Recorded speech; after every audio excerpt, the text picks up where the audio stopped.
Pixel Sift. Hello and welcome to Pixel Sift. My name is Gianni. Thanks for joining us. Now, if this is your first time listening to the show, welcome. On Pixel Sift, we speak to the creative minds in video games and interactive media to find out their stories. What does it actually take to make those experiences that you love? Now, one of the biggest names in game development is the legendary John Romero. Chances are, if you've played a video game, you'll know or have experienced one that John has worked on. Titles such as Doom, Wolfenstein, Commander Keen, Red Faction, the infamous Daikatana, and much, much more John had a hand in making. Now, I had the opportunity to speak to John Romero as part of the XRWA festival late last year, and he jumped at the opportunity to answer my questions about what games were like to make back in the 80s and 90s, what he thinks about Microsoft buying up Bethesda, which id Software, a company that he co-founded, is now a part, and what it feels like to influence so many other game developers. We speak a little bit about his new game. It's called Empire of Sin, that he co-created with his wife Brenda Romero, a legendary game developer in her own right. Let's jump into that conversation now. John, I just wanted to ask, you've just released the brand new game Empire of Sin. It came out this week. It's a strategy game for people who haven't come across it, set in sort of Prohibition era US. You control a mob boss. And can you tell me a little bit about how some of those lessons and those core principles you've talked about applied to the development of this new game that's just come out? Yeah, well, coding transparently really is important. So when we were making the game, we made sure that our engineers had a lot of communication with each other. So they would do code planning together. They would sit next to each other and kind of plan the way the next feature was going to work. They would talk over the way the game used memory, if it was fast enough. You know, speed is always a concern. And we have code reviews every time we check in code. So we make sure that before anyone checks code into the Perforce repo, that there's a review by another programmer of the code line by line to ensure that there aren't any mistakes and some obvious mistakes in what's been typed, or any interactions with other parts of the game that person may know about. So it just helps the game check in with better results on just people seeing problems. One of the things I really noticed, as you mentioned there, 28 games, 5.5 years. It sounds like there would have been a lot of really long hours in order to make those games, built by people who really, really loved it. Does that still apply to the way that you make games? Do you think that's the way that games should be made these days? We don't do that anymore. That was back then. No, nowadays, it's basically, if possible, 9 to 5. And, people have lots of time off. People can't do good work if they're working too long and too late. So even if people are self-driven to work later, we don't ever make people work late. And if they are working late, they know that if they start getting tired, they need to stop, because they could actually hurt the code base if they continue. So it's important to, it's important for them to get their thing done, but it's also more important not to actually ruin the time that you just spent, the extra time that you spent by introducing bugs and stuff. So, yeah, we don't do that. But back then, that's what we did, because that's the only thing that we wanted to do. Most of the people it had no families, no girlfriends or anything like that. So everybody was just, working all the time. It was from 10 a.m. to 2 a.m. So, and that was, every day. I think sometimes we might have taken a day or two off on the weekends, but it depends on how close to the end of a game we were. We still hear stories about some of these larger projects working to really punishing schedules as they crunch towards the end of their development process. Is this something you think that is just a matter of time, that the industry is slowly moving away from it, or is that still the way that games are still being made in the whole? I don't see how it could change, really. Some companies do that, and a lot of the reason is because there's a date that your game has been scheduled to be released. And there are a lot of engines running, sales engines, marketing engines, lots of third parties involved, and changing that date is expensive, and sometimes it's bad, especially when you're in the holiday season where everybody sells everything. So if you're marketing driven, if you're part of a whole ecosystem where that's really important to release in a quarter or during the holiday season or whatever, because a lot of companies that release a lot of games have lineups and they need to make sure they're consistent. Not everything is falling within a quarter. So because of that, then they will start driving people to like getting stuff done, get more stuff done. And they can't really bring new people on at that stage because those new people wouldn't know anything, and it would take away time from the people who do know everything. And that can't happen either. So the only thing that can happen is people either working smarter or more time. But that's not, definitely not a good way of doing things. Is that a production challenge, do you think? Is that something that could be solved with better planning? Definitely. Yeah, it definitely is. Definitely it's a production challenge. It's like if a producer, usually it's just like cutting scope, like you see that that you're trying to get X amount of stuff done for launch, but it might be a little too much stuff for the team to get done by that date. So you might decide that you're going to push it off for a future update. But that's, and sometimes those things are important to the base game to get people excited, and you can't push them. So there's a lot of evaluation that goes into deciding what's in and what's out for launch. And if the team is part of that, sometimes the team is part of that decision as well. But yeah, there's a lot of analysis and a lot of planning, and you can't ever predict that someone's family is going to get sick, and people can't be in at work, and just things happen in life. The pandemic affects things. So yeah, there's just a lot of things that companies have to deal with when they're on a launch trajectory, and sometimes you can't stop it, and so you just do the best you can. Nowadays, because the games are live, there's the opportunity to quickly update after launch, and some platforms make you do that, like they make you patch it before you run it.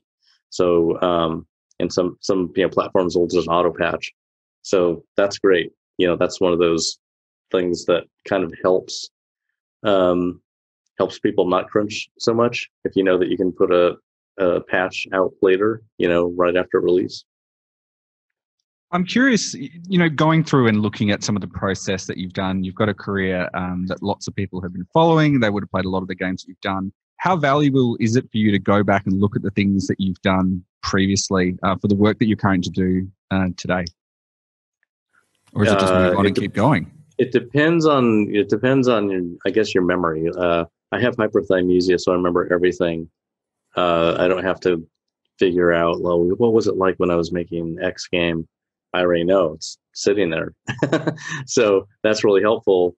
And failure is like one of the best teachers. So it's really important to pay attention to the things that went wrong. Things that went right are usually obvious. So the things that go wrong are the things to just make sure you're not replicating. So moving forward, when you make stuff, you're always thinking about doing it better this time, doing something better on the next try. And sometimes you take whatever you learned and try to apply it to a completely different situation when you're doing new things. Usually, I'm always excited about making new things, doing new stuff, and really other games and development experience is the best guiding light to trying to do things the right way to make sure that this new thing actually comes out right. You talk about kind of working on new projects, and you can see the sort of development of your career and the type of games you made. But I mean, last year you released Sigil, which was a mega wad. That was very part of that history, part of that story that you had there. Why did you want to make a sigil and sort of draw back on some of those earliest days of your game development? Well, it was Doom's 25th anniversary in 2018. So on the Doom's birthday, I announced that I was making this sigil and that it was going to be released before too long, and that we were going to take pre-orders for 2 weeks for like boxed editions. And when I was done with it, then I would just upload sigil to the internet for free for people to play. And so if people wanted the box set, it was going to have some stuff that obviously you can't get by downloading off the internet, like my head on a pewter statue. You're not downloading that. So it was a fun project. It was a way to celebrate Doom's 25th anniversary, and so I made an episode that worked with the original Doom, not Doom 2, and that was to kind of show that you could still make entire episodes in the limited palette of Doom 1's design, and still do just some new things. So I did some new stuff in there, which was important for me to try and do something new with the original Doom that I hadn't done before, and that was basically making those shootable triggers when you were shooting at the Baphomet's eye, and then the shootable triggers would reveal the path forward or would reveal a secret. So whenever people saw those, they were always shooting at them because they learned in the almost a tutorial fashion at the beginning that was important to do. So people were looking for those. The hint of the side of a Baphomet's eye somewhere was always important. And it made it really fun to explore levels because you're always looking for that stuff. So yeah, and I did a lot of really interesting stuff with the deathmatch levels as well. So so that's why I put it out. There were a lot of fans out there. The nice thing was that I could put it out there for free. I offer a download version that costs €6.66. That one includes a soundtrack by Buckethead, which is one of my favorite musicians, and that plays through the levels while you're playing the game if you decide to launch it with the Buckethead WAD file. And it sounds amazing when you're playing Doom with non-MIDI music. It's pretty cool. And those levels were made to those songs.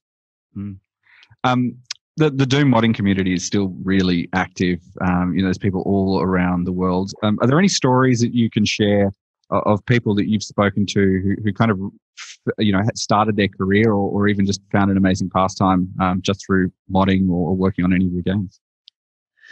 Geez, a lot of people. I when I go to conferences and speak, a lot of people come up and tell me. I get emails all the time telling me Doom was the first game they played. They now are doing stuff in either IT or game programming or something. I even speak at events that are not game related at all. They're developer events, where people are programming PHP or CSS/HTML or MongoDB, all these backend services. And these people started because they played Doom. So that's also, I can just talk at programming conferences or developer conferences. As an example, Gearbox Software that does Borderlands, Randy Pitchford started out as a Doom 2 mapper, and then he went to work at Apogee/3D Realms on Duke Nukem 3D, and then he started Gearbox, and he's been going strong for a long time, 20 plus years. But there's a lot of people like that. Splash Damage, you name it, like any of the companies that worked on id stuff, Gray Matter and Machine Games, Saber. Those people were all big fans of the franchises, and there's a lot of them. There's a lot of them. How does that feel to have such an impact on, I guess, so many careers and so many livelihoods? I love it. There's a book called Masters of Doom that kind of tells the story of how we grew up and made id Software and made our games, and the big takeaway from the book that a lot of people get is that it's just this really fun, positive roller coaster that gets people pumped up, and they want to stay up and drink pizza or drink Pepsi and eat pizza and just make games because that's what you read about in the book, and that's what got us to making the stuff that we made. And a lot of people read it to bring them up out of some, development funk, or just a down time for them. The thing I think that people really like about it is that they really identify themselves in our characters. Like, I'm just like these guys. Like, I love making games just like them. Like, they feel like they could do the exact same thing, which is great. So it gives a lot of people a lot of hope and encouragement to just keep on doing it. Just keep going. You will reach there. You'll reach that point. So I have, a website where we actually have like posters and stuff of some of those images that you saw, and just related Doom and Quake stuff, for people that you can't get anywhere else, especially if it's signed. But people like to kind of point back to those games in those days and go like, that was really cool. I want to do that.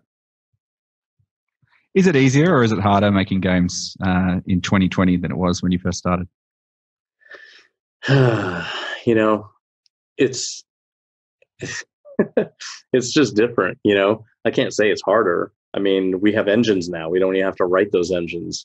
Back in the day, you had to program in 6502 or 8086 assembly language to make things go fast. And that was a lot of work.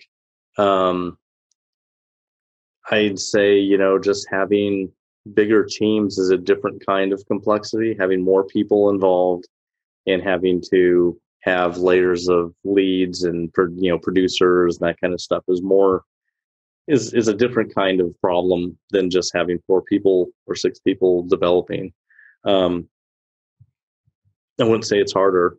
I'd just say it's different. Like, just think back in the day, when you would make a game, but there's no way for anyone to see it. Like, there was no internet back in the 80s. You would make a game, and who's gonna see that game? If you had a modem, you could upload it maybe somewhere. But I never had a modem back then, so it's very different than today. Like, I could get on the internet and put anything I want up anywhere. And, the problem is that everyone can do that now. Everyone, it's discovery now. It's a discovery problem. Yeah. But yeah, it's just different. It's not harder. It's not really too much easier. I mean, there's so much information now. Back in the 80s, it was very hard to find books that could teach you the stuff that you needed to know. And now, if you want to learn anything at all, you don't need to buy a book. You just get on the internet and you can find tutorials for every single thing you need to learn. So learning is amazing. The thing that's funny is like the amount of work that we got done back in those days. It was so much work because we had no cell phones, no internet, no interruptions. We didn't have notifications. We didn't have social media. We had nothing to take our time away from just making games. And nowadays, you're flooded with information, and it just takes your attention away from the one thing. So it takes longer because of that. But it's all filtering and control over your information.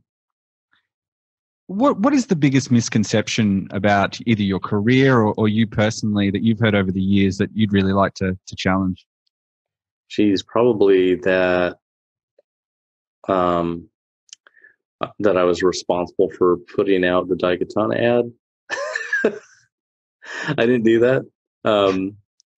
But he represented my game, and I told the marketing guy, well, if you want to do that, I guess, if you think it's a good idea. And it wasn't.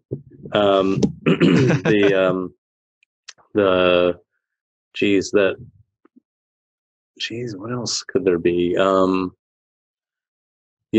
Masters of Doom has a lot of information in it, and it's all pretty truthful stuff. It's not made up. There was 5 years worth of research and writing put into that book, so it's a good place to get information.